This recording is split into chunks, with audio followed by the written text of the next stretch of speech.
Salam terang bagi Indonesia. Shalom, salam sejahtera untuk semua pemirsa Pijar TV dan terutama pencinta program Ku Tahu Yang Ku Percaya. Kita jumpa kembali bersama saya Pendeta Esra Surut dan program Ku Tahu Yang Ku Percaya kali ini diproduksi di Jakarta. Dan kalau program ini boleh sampai ke hadapan Bapak Ibu Saudara-saudara, semua ini karena dukungan doa dan juga dukungan dana dari para pemirsa sekalian. Dan kami mengucap terima kasih untuk semua itu dan kita berdoa supaya Tuhan boleh pakai program ini memberkati lebih banyak orang lagi. Dan kita sedang berbicara tentang doktrin Roh Kudus.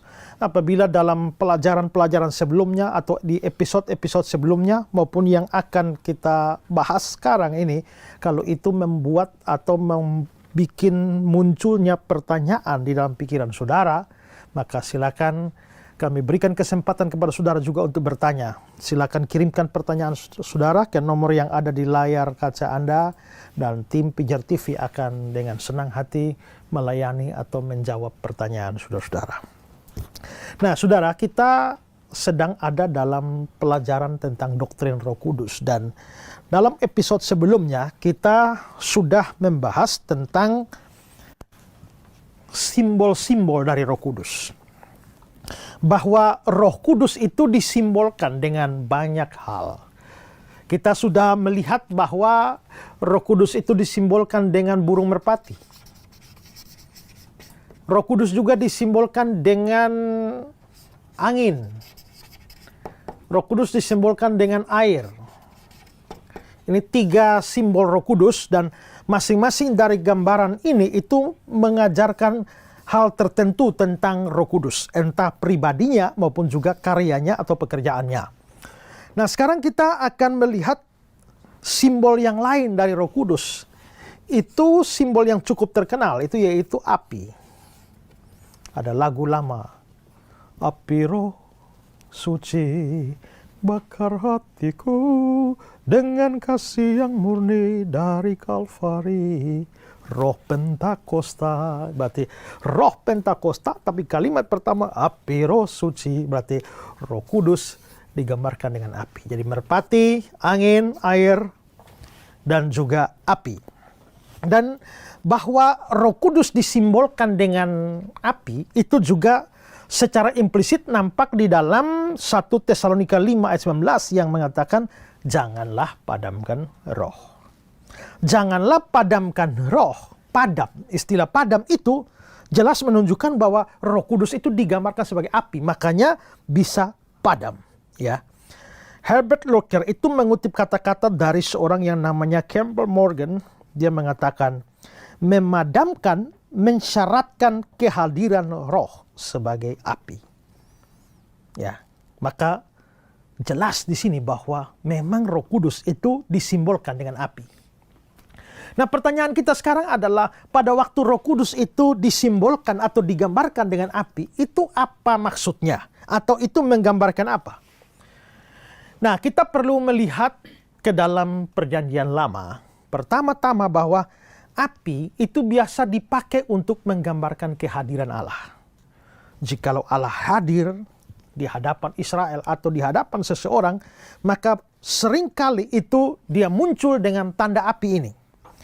Misalnya di dalam Keluaran pasal 3 ayat yang kedua. Coba baca. Keluaran 3 ayat yang kedua. Lalu malaikat Tuhan menampakkan diri kepadanya di dalam nyala api yang keluar dari semak duri. Lalu ia melihat dan tampaklah semak duri itu menyala tetapi tidak dimakan api. Ya, malaikat Tuhan, the angel of the Lord. Seringkali malaikat Tuhan kalau tulis dengan huruf M besar, itu kan M besar ya, itu biasanya menunjuk kepada Tuhan sendiri, ya. Nah, malaikat Tuhan menampakkan diri kepadanya di dalam nyala api. Kehadiran Yahweh itu ditandai dengan munculnya nyala api. Keluaran 13:21. Keluaran 13 ayat 21. Tuhan berjalan di depan mereka pada siang hari dalam tiang awan untuk menuntun mereka di jalan dan pada waktu malam dalam tiang api untuk menerangi mereka sehingga mereka dapat berjalan siang dan malam. Ya, ini tentang Israel yang keluar dari Mesir, jalan terus tiang awan, tiang api.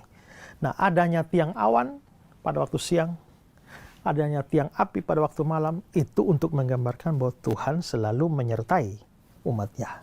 Ya, kehadiran Tuhan disimbolkan dengan tiang api. Ya, jadi bahkan bukan hanya kehadiran Tuhan, tapi pribadi Tuhan sendiri. Ya, pribadi Tuhan sendiri sering digambarkan seperti api. Ulangan 4 ayat yang ke-24. Sebab Tuhanmu, Tuhan Allahmu adalah api yang menghanguskan. Tuhan Allahmu adalah api. Ya. Ibrani 12 ayat 29. Sebab Allah kita adalah Allah api yang menghanguskan. Sebab Allah kita adalah api yang menghanguskan. Jadi kita bisa lihat bahwa pertama-tama ya, kehadiran Allah ya. Kehadiran Allah itu muncul dengan api. Kedua, bahkan pribadi Allah itu digambarkan sebagai api. Ya. Maka di sini kalau kita melihat kemunculan Roh Kudus digambarkan sebagai api dan Roh Kudus muncul sebagai api, itu artinya menyatakan bahwa Allah sedang hadir. Ya. Makanya di Kisah Rasul pasal 2 yang ayat yang ketiga itu ketika hari Pentakosta Roh Kudus turun, bukan hanya ada tiupan angin keras, tapi ada juga lidah api. Berarti api, Roh Kudus turun dengan adanya lidah api. Kalau api itu menggambarkan kehadiran Allah atau pribadi Allah, dan Roh Kudus muncul dengan api, itu menunjukkan bahwa kehadiran Roh Kudus itu dianggap kehadiran Allah. Atau bahkan pribadi Roh Kudus itu adalah pribadi Allah. Ya. Coba baca juga Wahyu 4 ayat 5. Dan dari tahta itu keluar kilat dan bunyi guruh yang menderu, dan 7 obor menyala-nyala di hadapan tahta itu, itulah ketujuh roh Allah. Ya, itulah ketujuh roh Allah. Ada obor yang menyala-nyala, itulah ketujuh roh Allah. Nanti soal ketujuh roh Allah itu kita akan bahas ya. Tapi pokoknya obor yang menyala-nyala itu dihubungkan dengan roh Allah. Maka sekali lagi, simbol api menggambarkan bahwa Roh Kudus, kehadiran Roh Kudus adalah kehadiran Allah. Pribadi Roh Kudus adalah pribadi Allah. Maka kalau ada Roh Kudus dalam dirimu, berarti ada Allah di dalam dirimu. Ya. Lalu, api itu juga, itu mempunyai fungsi untuk membersihkan atau memurnikan. Kalau kita sudah lihat atau belajar dalam episode sebelumnya tentang air ya, air untuk membersihkan. Tapi pembersihan itu bukan hanya dengan air, tapi juga bisa dengan api. Karena ada kotoran misalnya ya, kita kumpulkan kotorannya, lalu kita membakarnya dengan api. Berarti api memang mempunyai fungsi untuk membersihkan. Coba baca Yesaya 4 ayat 4. Apabila Tuhan telah membersihkan kekotoran Putri Sion dan menghapuskan segala noda darah Yerusalem Ya, dari tengah. perhatikan ya. Membersihkan kekotoran, menghapuskan segala noda. Berarti ini pembersihan, penyucian ini. Terus darah Yerusalem dari tengah-tengahnya dengan roh yang mengadili dan yang membakar. dengan roh yang membakar. Nah, maka ide tentang pembersihan noda, pembersihan kekotoran ini, itu dihubungkan dengan membakar. Tapi dibilang roh yang membakar. Maka memang api itu juga sebagai gambaran pembersihan atau pemurnian. Ya, itu api. Pada waktu Yohanes Pembaptis bicara tentang Yesus di Matius 3 ayat 11, dia bilang, "Aku membaptis kamu dengan air. Tapi ia yang akan datang," dia merujuk kepada Kristus, "dia akan membaptis kamu dengan Roh Kudus dan dengan api." Nah, dia akan membaptis kamu dengan Roh Kudus dan dengan api. Maka baptisan dengan Roh Kudus itu menunjuk pada momen pada hari Pentakosta.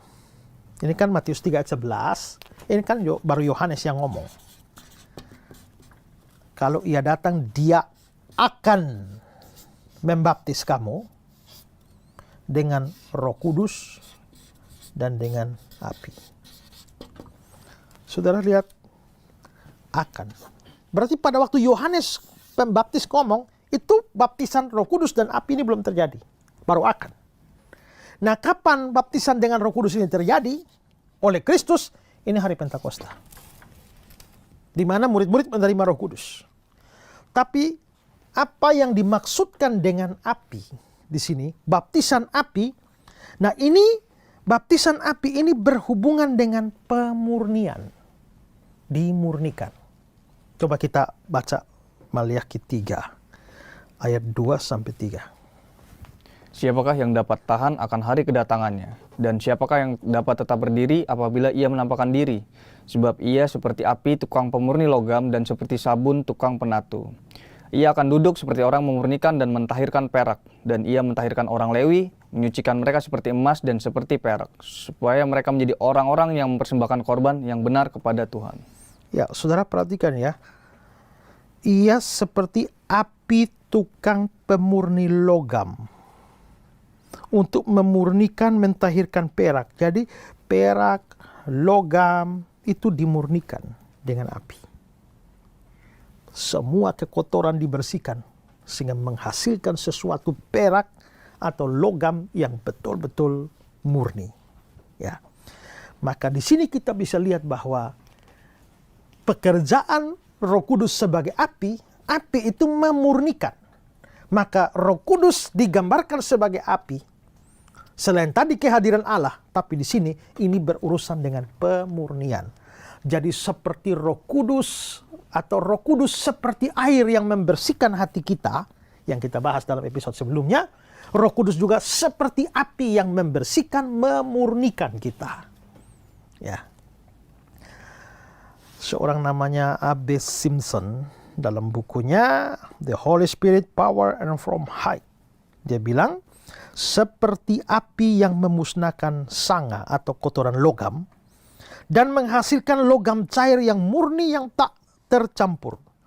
Demikianlah Roh Kudus memisahkan kita dari kehidupan yang lama kita yang berdosa, membakar habis kita dalam hakikat dan kehidupan Kristus. Jadi,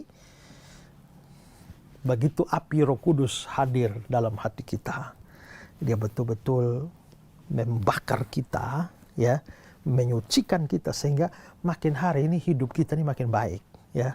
Makin hari makin banyak kekotoran dosa hilang dari hidup kita. Tapi kalau kita makin hari makin buruk dan makin hari makin kotor, itu pasti ada yang error, ya. Tapi kalau betul-betul kita sungguh-sungguh percaya pada Kristus dan Roh Kudus diberikan pada kita, maka pasti makin hari makin baik. Ada lagu lama, tambah hari, tambah cinta Yesus. Lalu ada bagian kalimat itu, tambah hari, tambah benci dosa. Tambah hari, tambah hidup dalam kebenaran. Tambah suci, tambah kudus. Ya, memang suci sempurna itu nanti kalau di surga. Tapi sepanjang kita di dunia, kita bergerak ke arah kekudusan. Bergerak ke arah kesucian. Kita bisa maju, 1, 2, jatuh lagi, mundur, maju 3, mundur 2. Ya, atau seperti gambaran begini. Dia start dari sini, sejak percaya Yesus, dia naik. Turun. Naik lagi. Turun lagi. Naik, turun agak jauh. Naik lagi. Terus, turun. Terus. Jatuh bangun, maju mundur, naik turun. Tapi kalau ditarik grafiknya, ternyata mengalami kenaikan, bukan? Ini hidup Kristen yang normal. Kalau seandainya kamu lurus saja, terus itu ada yang nggak beres. Apalagi kalau makin ke bawah. Kalau ada Roh Kudus yang memurnikan kita dalam hati kita, kita pasti akan terus menanjak. Ya, maka hidup makin hari itu akan makin baik karena dimurnikan oleh Roh Kudus sebagai api. Api tanda kehadiran Allah. 1. Api itu memurnikan atau membersihkan. Yang ketiga, api itu menerangi. Ya, api menghasilkan terang dan itu menerangi. Maka ketika Roh Kudus digambarkan sebagai api, artinya dia menerangi hati kita. Ya. Coba baca Efesus pasal yang ke-1, 17-18. Dan meminta kepada Allah Tuhan kita Yesus Kristus, yaitu Bapa yang mulia itu, supaya Ia memberikan kepadamu roh hikmat dan wahyu untuk mengenal Dia dengan benar. Oke, sabar. Roh hikmat dan wahyu, itu Roh Kudus. Kalau saudara melihat episode sebelumnya, ya, kita sudah membahas soal nama-nama atau sebutan-sebutan tentang Roh Kudus, dan Roh Kudus disebut sebagai roh hikmat dan wahyu. Sehingga waktu di sini dikatakan roh hikmat dan wahyu, ini Roh Kudus. Nah, Roh Kudus itu untuk mengenal Dia dengan benar, ayat 18. Dan supaya Ia menjadikan mata hatimu terang, agar kamu mengerti pengharapan apakah yang terkandung dalam panggilannya, betapa kayanya kemuliaan bagian yang ditentukannya bagi orang-orang kudus. Ya, Ia menjadikan mata hatimu terang.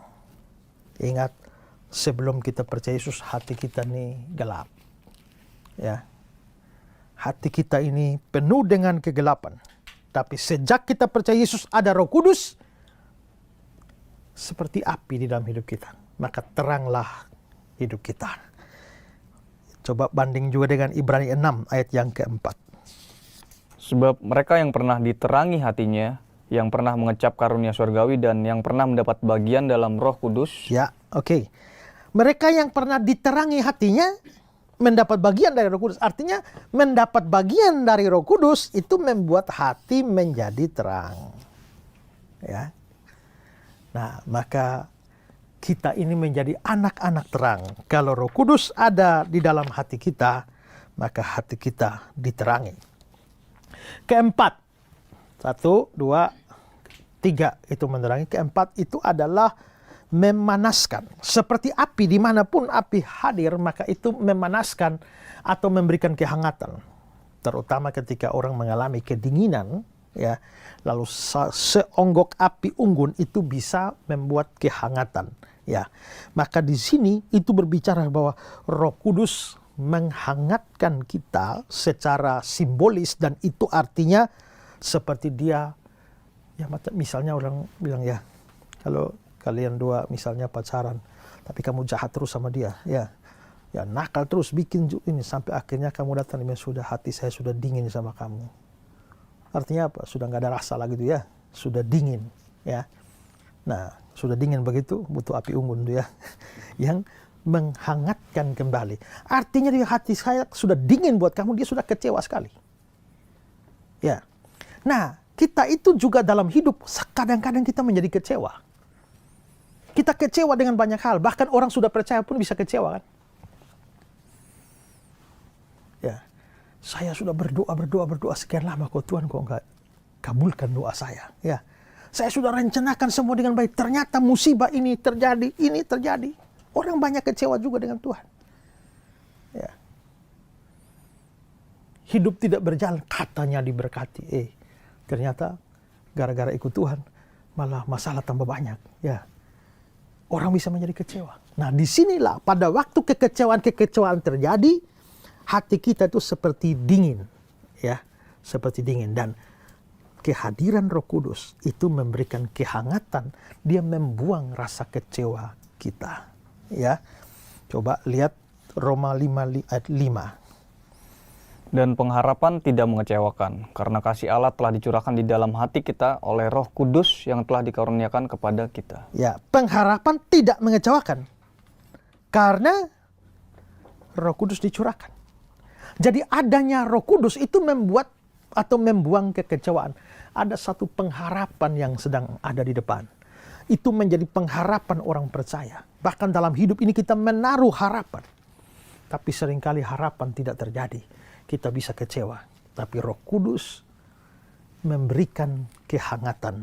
Artinya dia membuang kekecewaan kita dan menimbulkan kembali ada pengharapan yang baru, ya.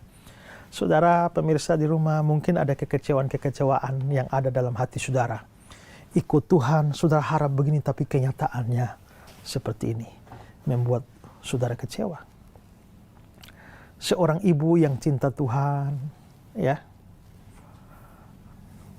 Setiap pagi bangun dengan suami berdoa, lalu mereka berangkat kerja. Satu pagi bangun dan berdoa, suami berangkat kerja. Baru berapa meter dari rumah, tiba-tiba kontainer datang dan melibas suaminya dan mati di tempat. Begitu mati di tempat, lalu ibu itu bertanya kepada saya, Pak Esra, setiap pagi saya bangun dan berdoa dengan suami, supaya dia jaga dan lindungi. Tapi saya mau tanya pada Pak Esra sekarang, waktu suami pergi dan kontainer datang mau menghantam dia, saya tanya, Tuhan di mana? Ini saya nggak bisa menjawab sesuatu secara masuk akal. Ini orang bukan bertanya untuk mencari tahu, tapi ini mempertanyakan. Di mana Tuhan? Ketika saya berdoa seperti itu, minta Tuhan lindungi, ternyata mati.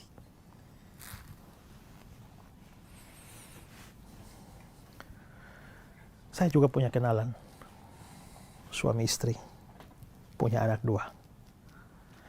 Setiap hari berdoa untuk 2 orang anak ini.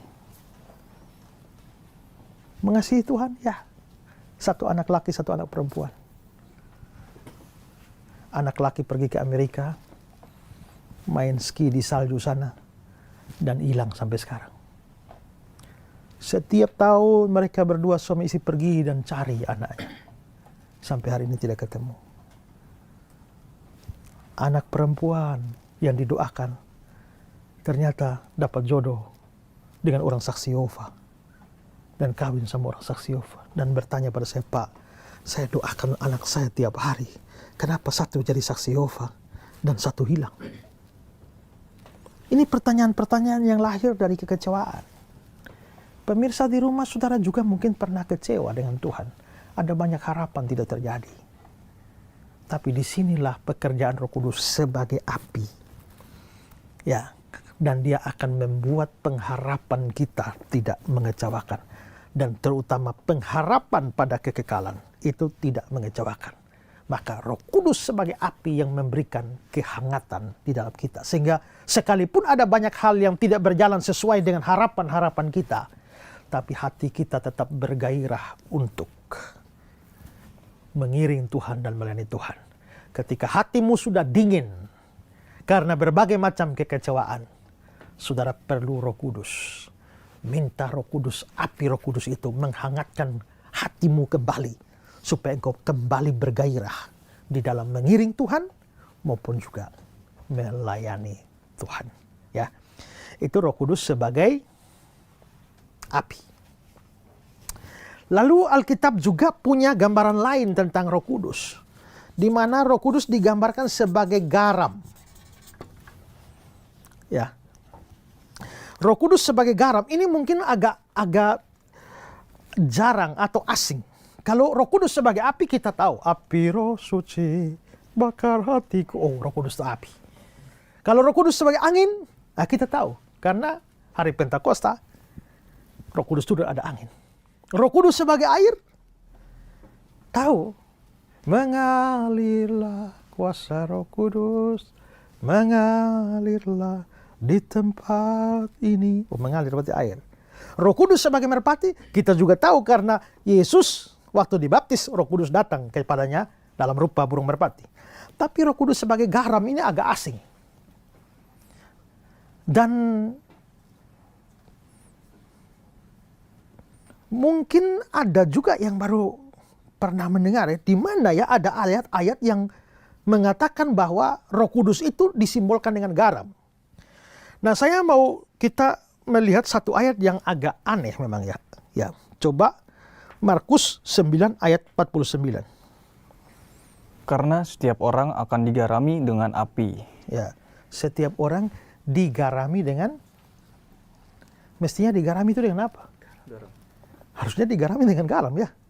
Kalau diterangi api oke. Digarami ya harus dengan garam. Tapi ini kok digarami dengan api? Itu maksudnya bagaimana digarami dengan api? Nah, ini memang ayatnya agak sukar, tapi saya akan bacakan ayat ini dalam Alkitab terjemahan Indonesia sehari-hari. Bunyinya begini. Setiap orang yang dimurnikan dengan api, seperti kurban disucikan dengan garam. Nah, terjemahan baru Indonesia ini hanya bilang digarami dengan api. Sangat singkat terjemahannya, itu agak membingungkan kita. Tapi kalau dikatakan dimurnikan dengan api seperti kurban disucikan dengan garam, nah ini mulai agak jelas. Nah ini latar belakangnya bagaimana? Begini saudara ya. Di dalam perjanjian lama kan orang harus berikan korban. Ya, persembahan-persembahan korban itu diberikan kepada Allah, tapi korban-korban itu harus dikasih garam. Ya, coba lihat di Imamat 2 ayat 13. Dan tiap-tiap persembahanmu yang berupa korban sajian haruslah kau bubuhi garam. Janganlah kau lalaikan garam perjanjian Allahmu dari korban sajianmu. Beserta segala persembahanmu haruslah kau persembahkan garam. Jadi korban sajian harus ada garam. Ya. Korban ini mau diberikan harus dikasih garam. Untuk apa? Menyucikan korbannya dengan garam. Nah, kalau kita melihat gambaran Alkitab tentang sifat manusia yang dalam dosa, manusia berdosa itu begitu rusak sehingga disebut sebagai daging. Kejadian 6 ayat 3, coba. Berfirmanlah Tuhan, Rohku tidak akan selama-lamanya tinggal di dalam manusia, karena manusia itu adalah daging, tetapi umurnya akan 120 tahun saja. Manusia itu daging. Mazmur 78 ayat 39. Ia ingat bahwa mereka itu daging, angin yang berlalu, yang tidak akan kembali. Mereka itu daging, manusia itu daging. Manusia berdosa itu digambarkan sebagai daging. Jadi saya kasih gambaran gini.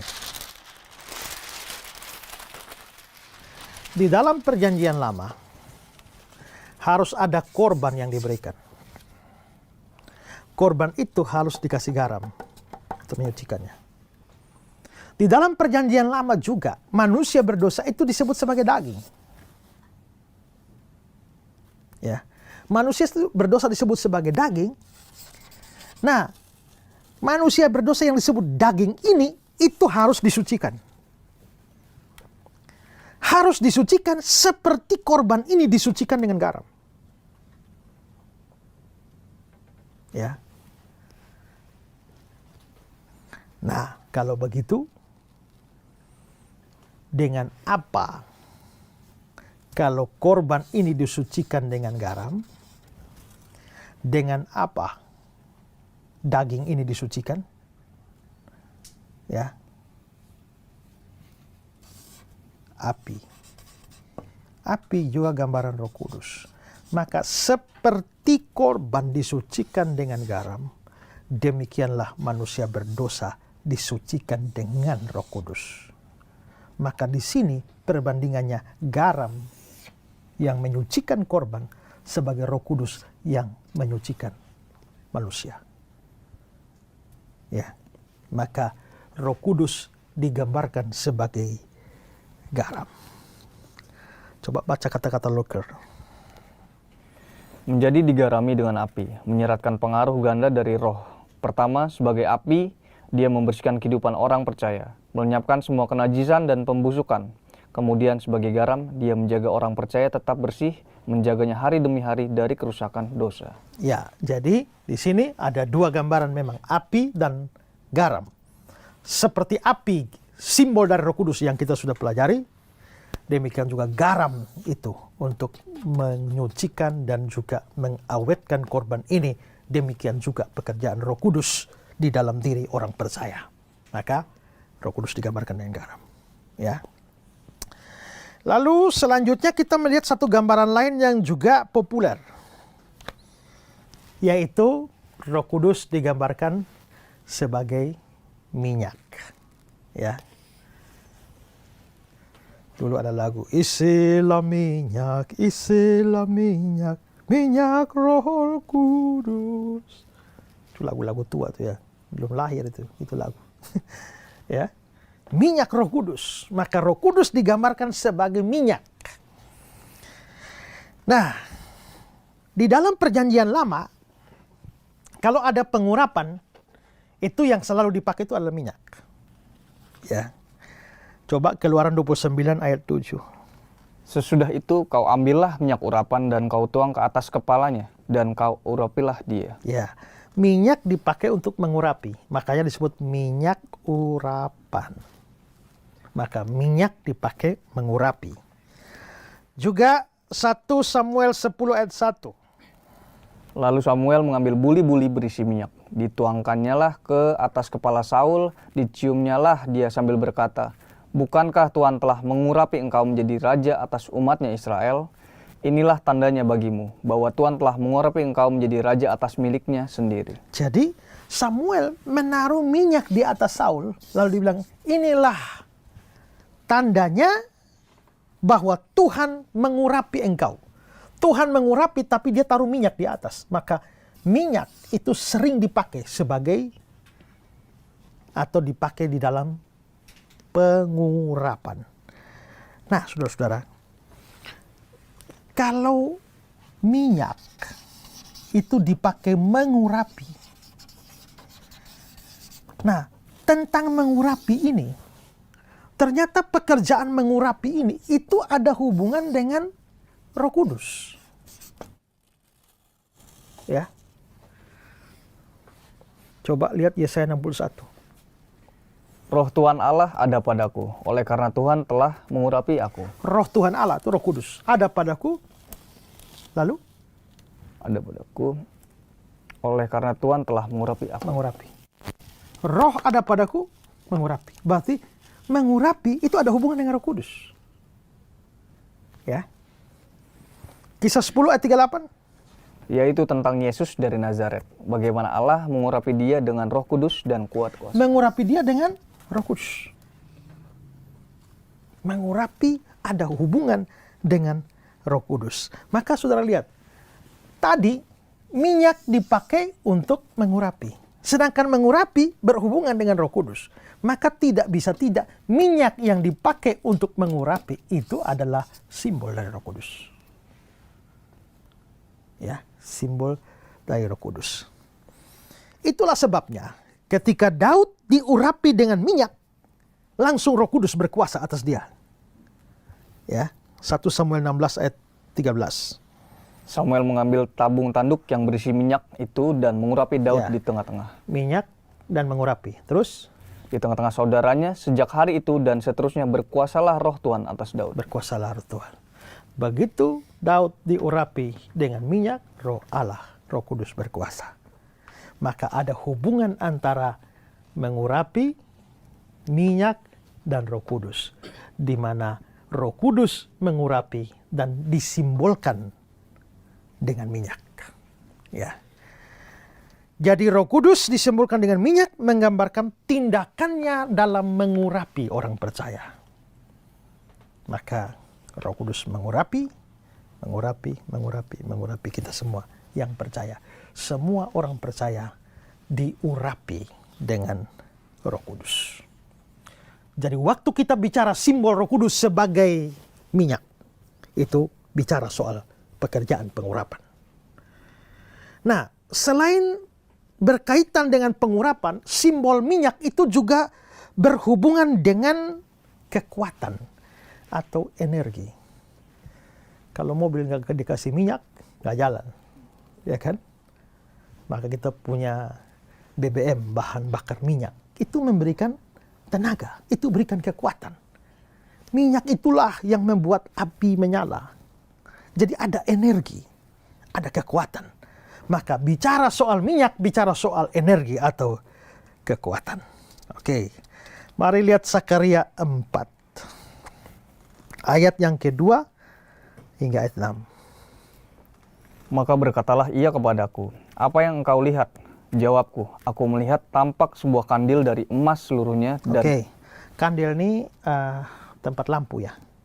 Ya, yang kalau saudara lihat kadang-kadang dia gini. Ya, ini di sini dikasih lampu nih ya.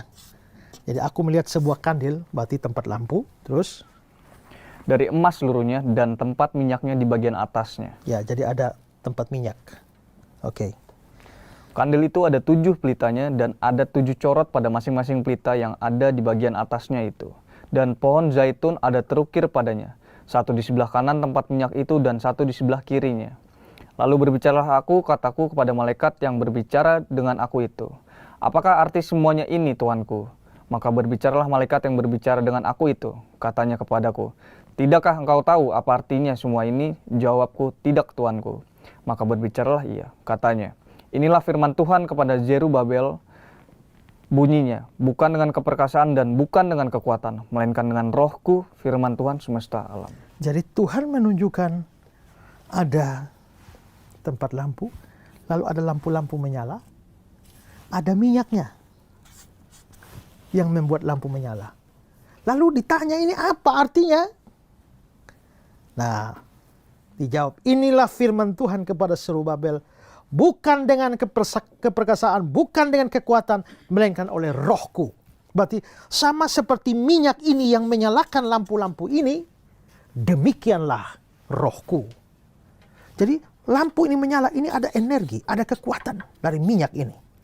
Maka demikian juga Roh Kudus itu memberikan kekuatan atau memberikan energi. Ya, Erik Sudarma dalam bukunya Mengenal Sang Penghibur, dia mengatakan bahwa ibarat minyak juga, Roh Kudus adalah sumber energi bagi umat Tuhan. Ya, jadi sama seperti tadi nih ya. Minyak ini menyalakan lampu-lampu ini, berarti ada energi, maka Roh Kudus juga menjadi sumber energi bagi umat Tuhan. Dialah yang memampukan manusia berkarya bagi Tuhan dan sesama. Pokok inilah yang disampaikan Tuhan Yesus kepada murid-muridnya dalam Kisah Para Rasul 1 ayat 8. Minyak Roh Kudus yang memungkinkan dan memelihara nyala api kesaksian murid-murid. Jadi ini ada kaitan dengan pelayanan. Di Kisah 1 ayat 8 itu dikatakan, ya, kamu akan menjadi saksiku di Yerusalem, Yudea, Samaria, sampai ujung bumi. Kalau Roh Kudus turun ke atas kamu. Jadi kalau Roh Kudus turun ke atas kamu, maka Roh Kudus itu akan membuat kamu, atau dia power, dia energi, sehingga kamu bisa jadi saksi di Yerusalem, Yudea, Samaria, sampai ujung bumi. Maka kesaksian murid-murid itu bisa berhasil karena energi dari Roh Kudus seperti minyak itu yang menyalakan api. Coba bayangkan, murid Yesus itu hanya 12 ya. Tapi dalam 2000 tahun seluruh dunia dipengaruhi dengan pemberitaan itu. Sampai hari ini kekristenan, kalau kita mau hitung gabung Protestan sama Katolik, itu menjadi mayoritas di dunia ini. Dengan kata lain, bahwa dari 12 orang ini bisa menjangkau seluruh dunia ini karena ada energi dari Roh Kudus. Energi itulah yang mampu membuat mereka bertahan dalam segala kesulitan di dalam pekerjaan pemberitaan Injil. Memberitakan Injil itu banyak kesulitannya, banyak tantangannya. Bahkan kita lihat bahwa para rasul semuanya mati syahid, kecuali Rasul Yohanes. Tapi semua mati syahid, tapi mereka bisa kuat. Misalnya Rasul Andreas, ya. Rasul Andreas menurut tradisi dia pergi beritakan Injil sampai di Ethiopia sana. Dan dia di Ethiopia dia memberitakan Injil sampai akhirnya orang menangkap dia dan mau menyalibkan dia. Mau menyalibkan dia, kalau Tuhan Yesus kepala di atas, kaki di bawah. Kalau Petrus dibalik, kepala di bawah, kaki di atas. Tapi kalau Andreas, dia kayak begini. Rux de Cusata namanya. Tapi waktu Andreas mau dinaikkan ke salib, dipakukan di salib itu, dia bilang, sebelum naik salib, izinkan aku bicara dengan salib. Lalu dia bilang, hail the precious cross. Oh salib yang mulia. Sudah lama hati ini rindu bertemu dengan Sang Guruku Maha Agung. Sekarang oh salib, bawalah aku. Bawalah aku. Hati ini sangat rindu dengan Sang Guru. Dia naik di atas kayu salib dan sementara mereka menyalibkan dia, dia bisa menyanyi lagu-lagu pujian. Aneh.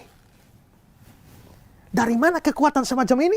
Ini pasti energi dari Roh Kudus yang dijanjikan Kristus dalam Kisah 1 ayat 8. Polikarpus, uskup Smyrna, ya, yang akhirnya dibakar hidup-hidup dalam nyala api, tapi dia maju.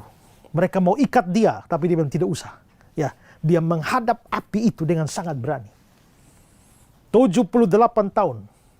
Dia bilang, kalau kamu tidak menyangkal Yesus, maka pedang ini akan memutuskan lehermu. Tapi dia bilang, 78 tahun aku kenal Yesus.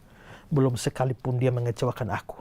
Apakah engkau mau menyuruh aku menyangkal Yesus di dalam waktu beberapa menit ini, detik ini? Kamu bisa memisahkan kepalaku dari tubuhku, tapi kamu tidak bisa memisahkan hatiku dari hati Yesus. Akhirnya dia dihukum dengan cara dibakar. Bahkan sejumlah orang di dalam kitab surat Ibrani pun disinggung bahwa ada orang yang digergaji. Ya, digergaji. Jadi digantung ini kaki di atas ini, kepala di bawah, baru digergaji dari sini sampai putus. Tapi anehnya kok mereka bisa kuat dan bertahan. Kekuatan dari mana? Energi dari mana? Itu pasti dari Roh Kudus. Jadi kisah 1 ayat 8 itu berkaitan dengan misi. Murid-murid menjadi saksi sampai di ujung-ujung bumi. Kalau Roh Kudus turun ke atas kamu. Roh Kudus ini sumber energi dalam pemberitaan Injil, termasuk energi dalam menghadapi kesulitan di dalam pemberitaan Injil. Ya. Dulu pada waktu saya percaya Yesus pertama kali, saking semangatnya dan berapi-api mencintai Tuhan, saya pernah berdoa, Tuhan, kalau boleh Tuhan izinkan hamba-Mu mati dengan cara mati martir, mati syahid. Saya sudah berdoa, tapi Tuhan gak jawab. Maksudnya Tuhan diam saja. Setelah itu saya mulai baca-baca buku, cerita tentang bagaimana orang menderita. Ya, ada yang dicopot kuku satu-satu. Ada lagi yang dihukum. Percaya Yesus? Tetap percaya Yesus. Oke, maka coba angkat 2 tangan begini. Tangan ini dihubungkan dengan satu kuda. Tangan ini dengan kuda sebelah sana, kaki kiri dengan kuda kanan, kuda sana, kaki kuda sini. Setelah itu diperintahkan kuda-kuda lari ke arah yang berbeda. Tarik sampai putus. Lagi hidup-hidup nih, copot tuh kaki tangan. Ada lagi namanya hukuman disula. Disula itu disate. Jadi mereka membuat semacam kayu runcing dan mohon maaf itu dimasukkan dari lubang pantat sampai di leher. Hal itu lalu dipajang-pajang di jalan. Ngeri sekali ya. Tapi saya sudah berdoa, terlanjur berdoa minta Tuhan mati martir. Saya jadi takut. Akhirnya saya satu hari datang berdoa, Tuhan, kalau boleh biar mati biasa aja. Ya. Tapi Tuhan juga gak jawab juga. Jadi saya nggak tahu juga nih ya. Ini doa mana yang Tuhan terima? Sudah terlanjur minta jadi martir, ya, sudah ditarik kembali, tapi juga Tuhan nggak jawab juga, jadi belum tahu yang mana. Nah, tapi ya semoga yang kedua aja lah. Tapi kalau sampai yang pertama dan itu terjadi, maka dan kalau itu terjadi dan bisa, itu tidak mungkin karena kekuatan sendiri. Karena saya takut loh, ya. Tapi kalau bisa terjadi, itu kekuatan dari Roh Kudus. Maka Roh Kudus inilah sumber energi dalam pelayanan. Khusus bagi hamba-hamba Tuhan yang saudara sedang melayani, memberitakan Injil dengan segala macam kesulitan. Saudara mungkin sulit, sengsara, menderita, diancam, dianiaya. Tapi ingatlah bahwa di dalam diri saudara ada Roh Kudus. Minyak Roh Kudus, sumber energi yang kuat di dalam pemberitaan Injil. Karena itu, itulah yang memberikan kekuatan kepada saudara. Dan itu jugalah yang menjelaskan mengapa pahlawan-pahlawan iman di dalam pemberitaan Injil bisa bertahan dengan cara yang tidak masuk akal kita. Ya. Tapi mereka sanggup. Itulah pekerjaan Roh Kudus yang memberikan energi seperti minyak. Ya. Lalu saudara, ada lagi simbol Roh Kudus yang lain. Simbol Roh Kudus yang lain itu adalah anggur. Kita biasanya anggur baru tercurah, ya, penuhi umatnya. Ya, anggur itu simbol Roh Kudus. Hanya memang tidak ada ayat yang secara eksplisit itu mengatakan bahwa anggur itu adalah simbol Roh Kudus. Ya. Hanya memang ada satu ayat di mana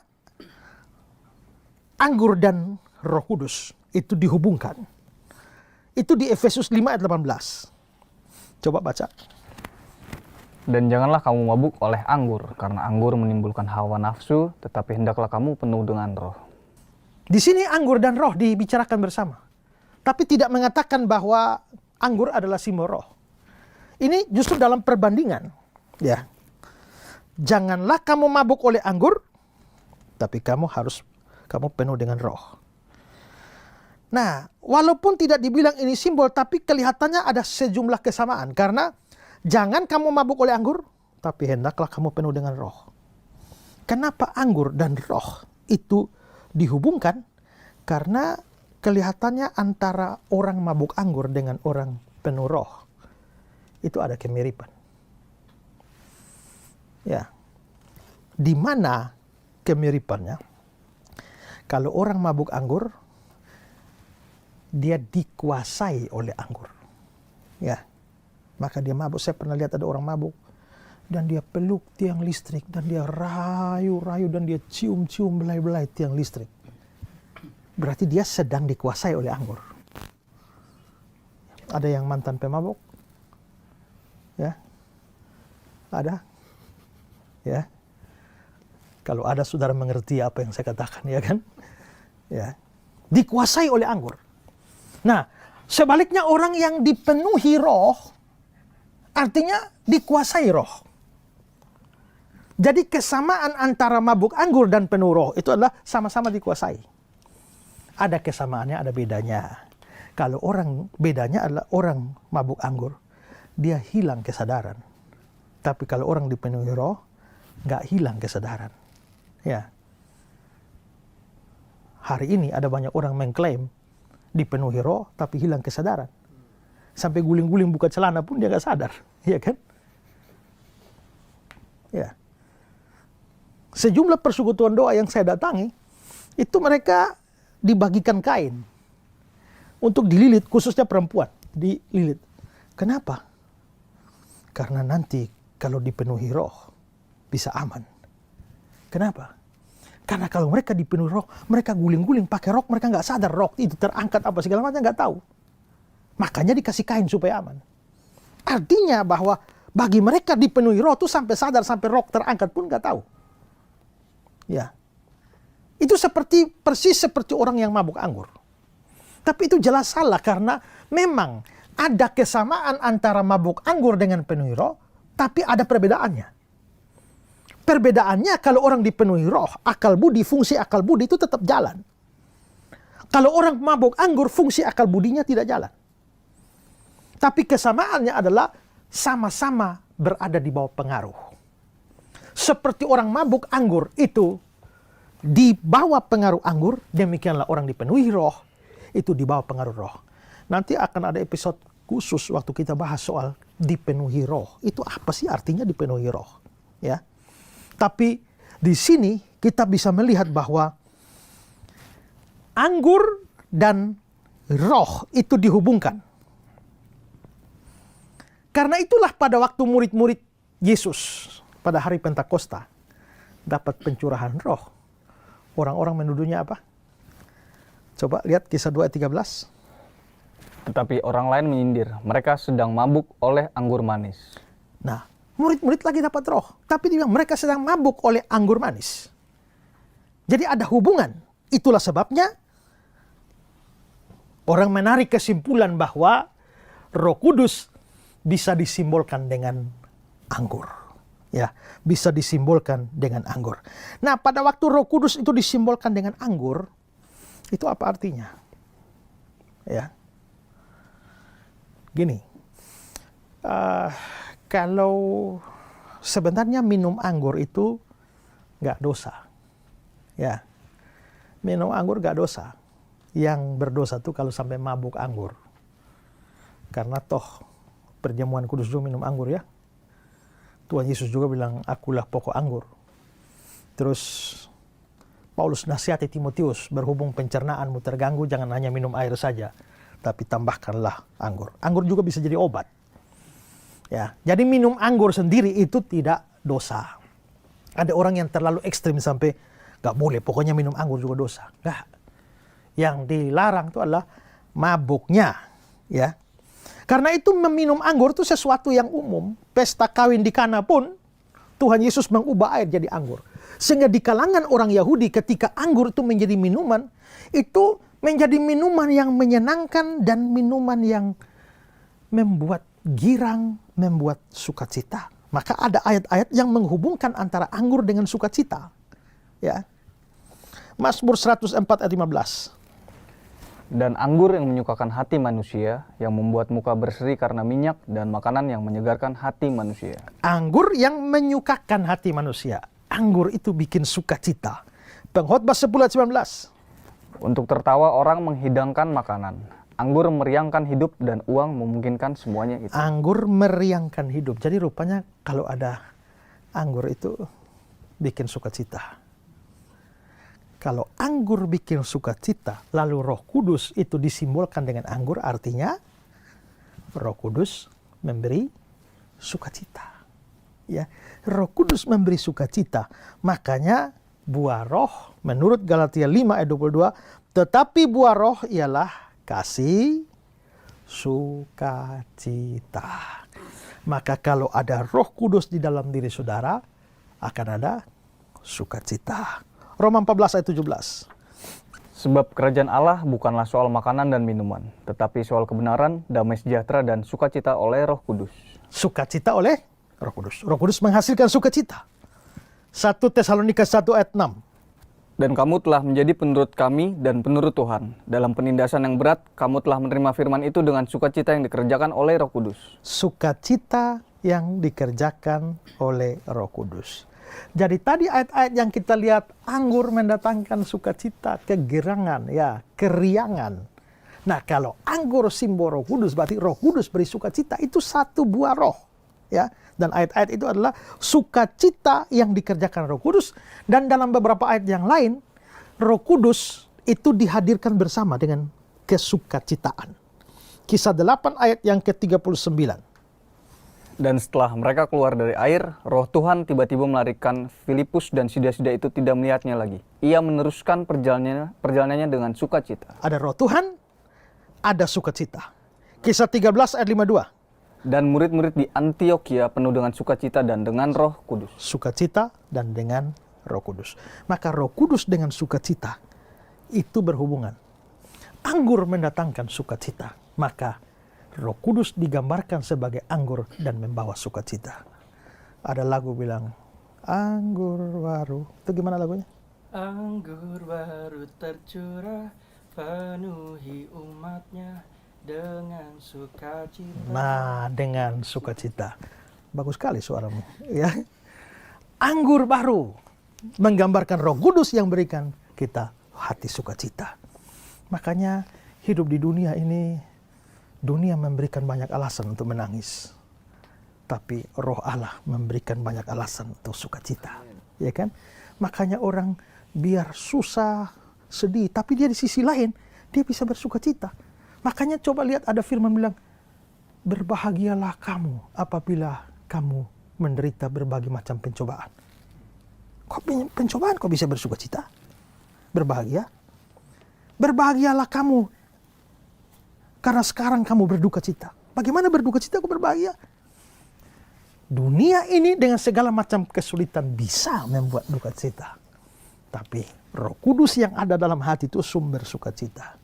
Maka orang bisa tetap bersuka cita dalam penderitaan sekalipun. Makanya kita orang Kristen itu karena ada sukacita itu biarpun menderita bisa bersyukur. Ya kan?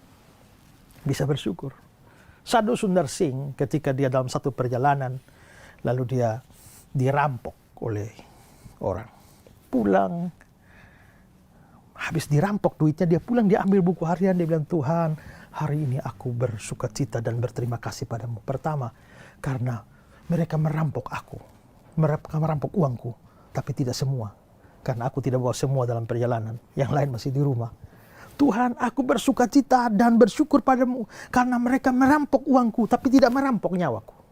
Dan 3, Tuhan, aku bersukacita dan bersyukur padamu karena hari ini aku dirampok, bukan aku yang merampok. Wah, itu luar biasa. Ada sukacita walaupun habis kecurian tapi bisa ada sukacita. Nah, itulah Roh Kudus digambarkan sebagai anggur. Ya. Oke, sekarang kita melanjutkan ke simbol yang lain. Roh Kudus juga disimbolkan dengan meterai. Ya, tahu meterai ya? Ya. Coba baca Efesus 1 ayat 13. Di dalam Dia kamu juga, ketika kamu percaya, dimeteraikan dengan Roh Kudus yang dijanjikannya itu. Di dalam Dia kamu juga ketika kamu percaya dimeteraikan dengan Roh Kudus. Dimeteraikan dengan Roh Kudus berarti Roh Kudus itu dianggap sebagai meterai. Satu ayat lagi, Efesus 4 ayat 30. Dan janganlah kamu mendukakan Roh Kudus Allah yang telah memeteraikan kamu menjelang hari penyelamatan. Roh Kudus Allah yang memeteraikan kamu. Maka Roh Kudus itu simbolnya adalah meterai. Nah, kalau meterai pada zaman dulu itu bisa, kalau sekarang kan yang kertas segi 4, ada juga meterai online sekarang kan, ya. Tapi zaman dulu meterai itu bisa dibuat dari cincin raja. Jadi dia seperti cap. Jadi misalnya saya raja, ini di cincin saya ini ada capnya.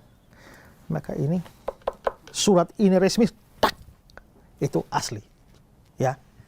Atau juga bisa dibuat dalam bentuk besi. Dulu di kampung kakek saya itu namanya Martin Nge. Dia punya sapi banyak, ya. Dia punya sapi banyak, lalu di setiap sapi itu ada cap MN inisialnya, ya. Dan itu dibuat dari besi yang dipanaskan di api. Setelah itu dia maka semua sapi itu ada MN, itu tanda milik dari Martin Nge. Nah, jadi meterai pada zaman dulu itu fungsinya apa? Pertama, menjamin keaslian satu benda. Benda ini asli, ini ori, bukan KW. Itu ada meterainya, ya. Juga untuk tanda kepemilikan seperti tadi. Ini kalau ada di sapi itu ada tanda meterai ini, maka ini milik sah, ya. Meterai itu juga pemberian kuasa atau kewenangan.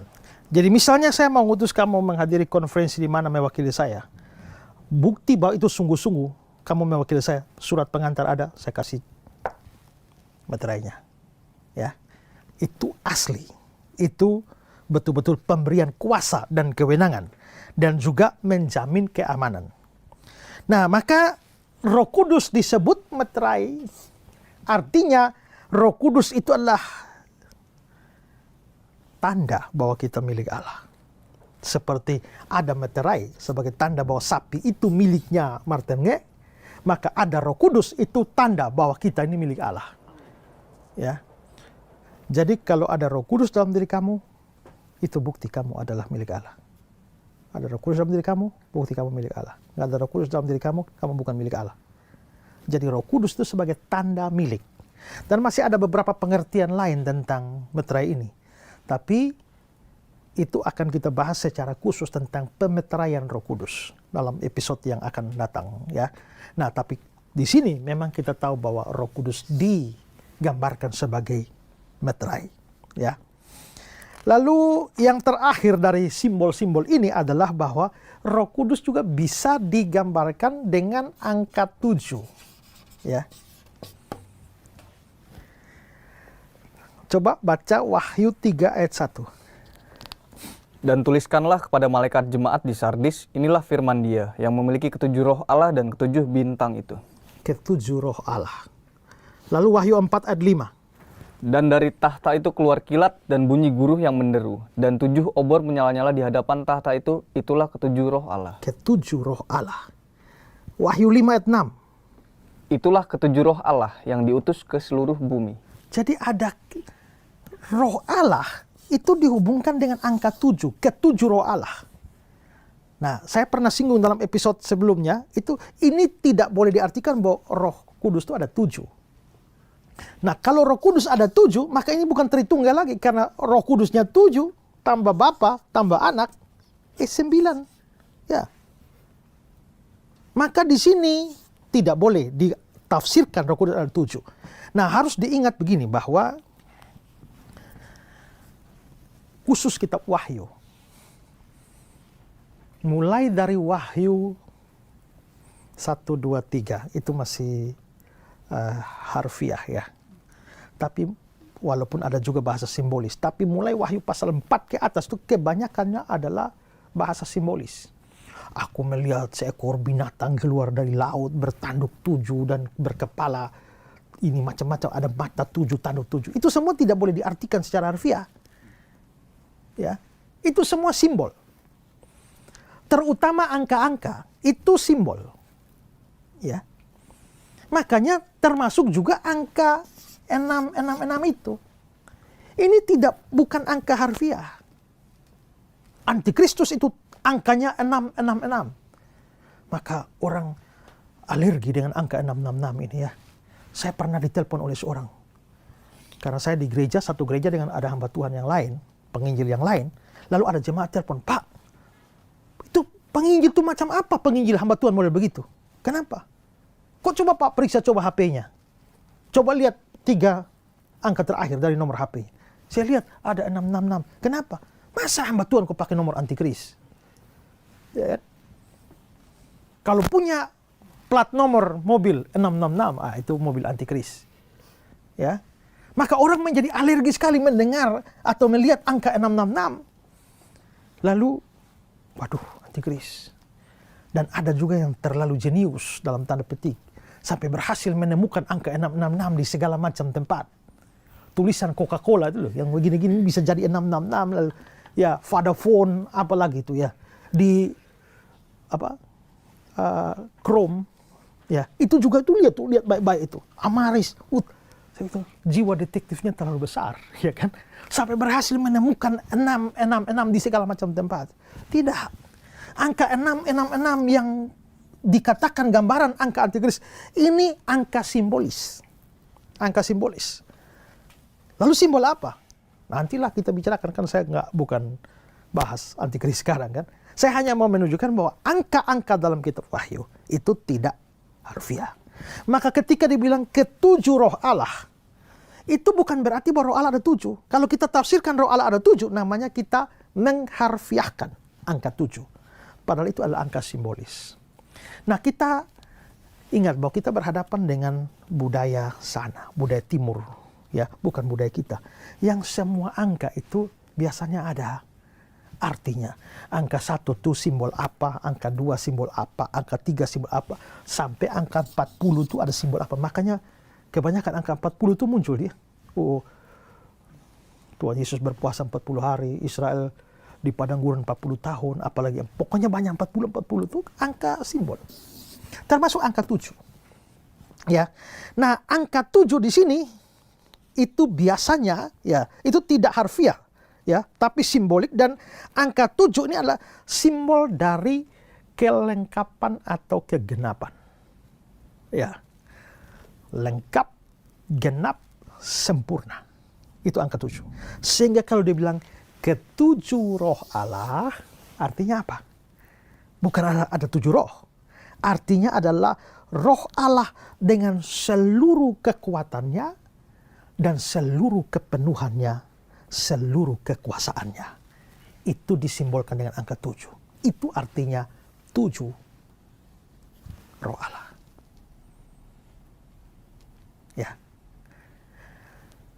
Maka ketika Roh Kudus disimbolkan dengan angka 7, itu menunjukkan bahwa Roh Kudus itu begitu hebat, begitu kuat, begitu penuh kuasanya. Ya. Oke, coba baca kata-kata dari Locker. 7 melambangkan kesempurnaan. 7 melambangkan roh sebagai kesempurnaan keilahian dan kesempurnaan pekerjaannya. Memiliki 7 mata, dia memiliki pemahaman yang sempurna. Memiliki 7 tanduk, dia memiliki kuasa yang sempurna. Sebagai 7 roh, dia memiliki ketaatan yang sempurna. Sebagai 7 obor menyala, dia memiliki kekudusan yang sempurna. Ya, lanjut Locker lagi. Sebagai roh rangkap 7, dia terkait dengan 7 gereja. Menunjukkan kebenaran yang indah dari aspek terpisah dari pelayanannya untuk setiap gereja yang terpisah.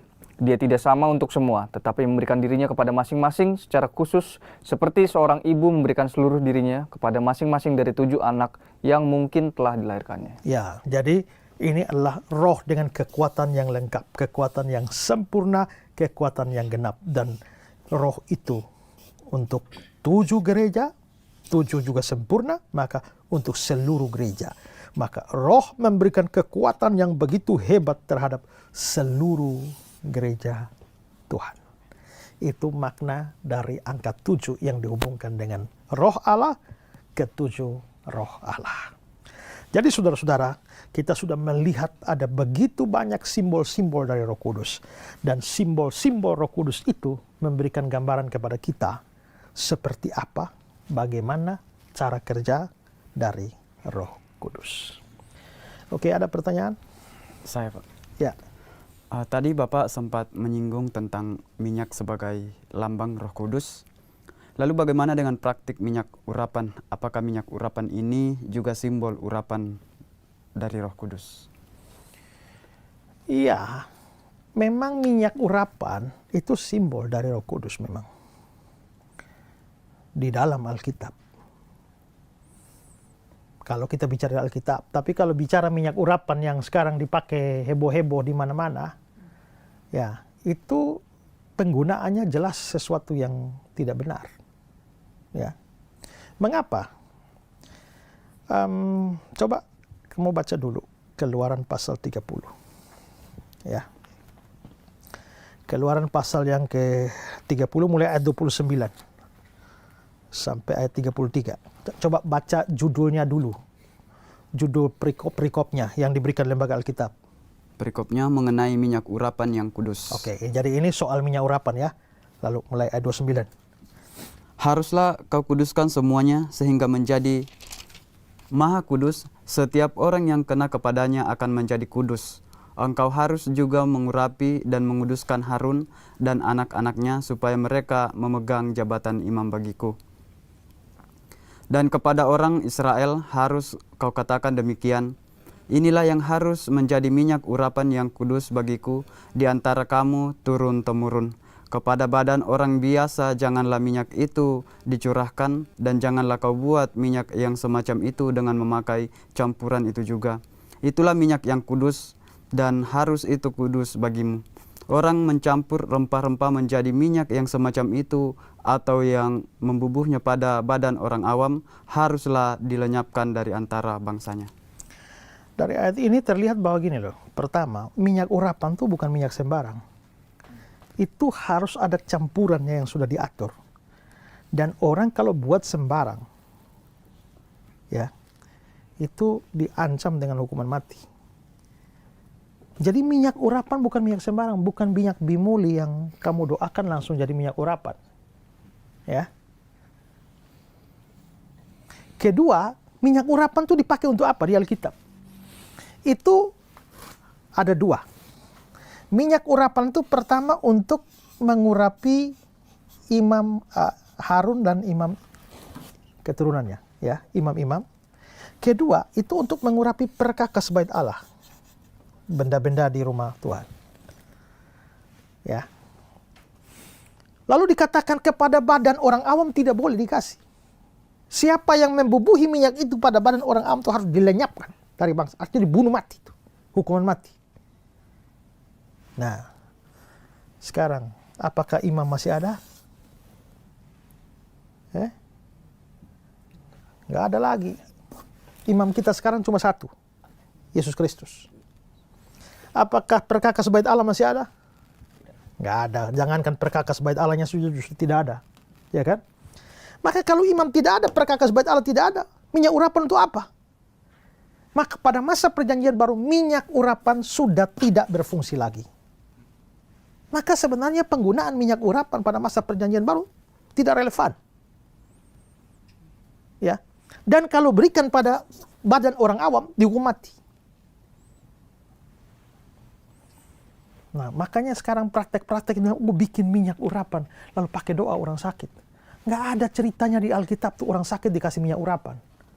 Kalau di surat Yakobus itu kalau ada yang sakit panggil penatua pergi berdoa oles minyak. Itu oles minyak, bukan minyak urapan. Karena apa? Minyak itu obat. Pada masa itu minyak itu obat. Tapi kenapa panggil penatua untuk kasih minyak? Karena gereja waktu itu miskin-miskin. Jadi satu gereja, misalnya kita nih satu gereja ada 50 orang ya. Miskin-miskin semua. Gereja hanya mampu membeli 1 botol minyak obat. Siapa pegang? Pak Penatua. Jadi kalau kamu sakit, ya panggil penatua, berdoa, oles minyak itu. Nah kalau sekarang, kan dulu tuh kan minyak kan obat. Tapi kan sekarang kan obatnya udah banyak kan. Panadol, apalagi ya, Bodrex, ya Sanaflu. Jadi nggak perlu minyak, kan ada obat yang lebih bagus. Kedua, nggak perlu Pak Penatua pergi, karena toh kamu bisa beli sendiri. Dan kata lain, kalau kamu sakit, berdoa sendiri, ya kan? Boleh minta tolong dukungan doa, ya. Lalu pergi ke apotek, beli Sanaflu dan minum, ya. Gitu. Nah, itu kontekstualisasinya seperti itu. Tapi itu bukan minyak urapan. Maka sekarang praktek-praktek penyembuhan yang memakai minyak yang lain, lalu dianggap minyak urapan, itu semua salah. Itu kalau masa perjanjian lama itu bisa dibunuh mati itu, ya. Nah ini harus diperhatikan, dan khususnya saudara yang tergila-gila dengan minyak urapan. Lalu menganggap minyak urapan itu sama seperti jimat yang kau bawa lalu taruh di rumahmu. Itu praktek perdukunan. Ya. Ada orang yang bahkan minum minyak urapan supaya katanya bersaksi setelah minum minyak urapan itu ditabrak trek, tidak apa-apa. Ya. Untuk menjaga rumah dari serangan setan maka di pintu-pintu kasih minyak urapan. Kamu tidak sadar kamu telah terlibat di dalam perdukunan yang kelihatannya rohani, ya, tapi tidak alkitabiah. Bahkan saya dengar ada minyak urapan juga yang diperjualbelikan. Maka orang sampai rebut-rebutan, lalu setelah itu dia dapat 10 botol minyak urapan. Kalau lu mau, ya ganti biaya capek, ya. Nah, mulai seperti itu, ya. Nah, itu adalah praktek yang menyimpang, ya. Karena itulah perlu belajar firman Tuhan. Makanya program Ku Tahu Yang Ku Percaya ini dihadirkan bagi saudara. Saudara belajar firman Tuhan secara benar dan tidak gampang ditipu dengan berbagai macam pengajaran dan praktek yang liar yang sebenarnya tidak alkitabiah, ya. Karena itu bersyukurlah bahwa Tuhan menghadirkan program Ku Tahu Yang Ku Percaya ini buat kita semua. Dan kalau program ini sampai ada, itu juga tidak terlepas dari dukungan semua pemirsa, dukungan doa, dukungan dana. Teruslah berdoa. Dan juga kalau Tuhan gerakkan saudara membantu Pijar TV supaya dapat membuat program-program ini terus ada dan terus memberkati banyak orang di Indonesia bahkan di dunia ini. Dan kalau saudara punya pertanyaan, silakan kirimkan pertanyaan saudara di nomor yang ada di layar kaca Anda, dan tim Pijar TV akan dengan sukacita melayani Anda, menjawab pertanyaan-pertanyaan Anda. Kita akan sambung pelajaran kita dalam episode selanjutnya. Tuhan memberkati saudara, dan saya, Pendeta Esra Soru, bersama dengan semua rekan yang ada di sini dengan seluruh tim Pijar TV, mengucapkan kepada saudara salam terang bagi Indonesia. Tuhan Yesus memberkati.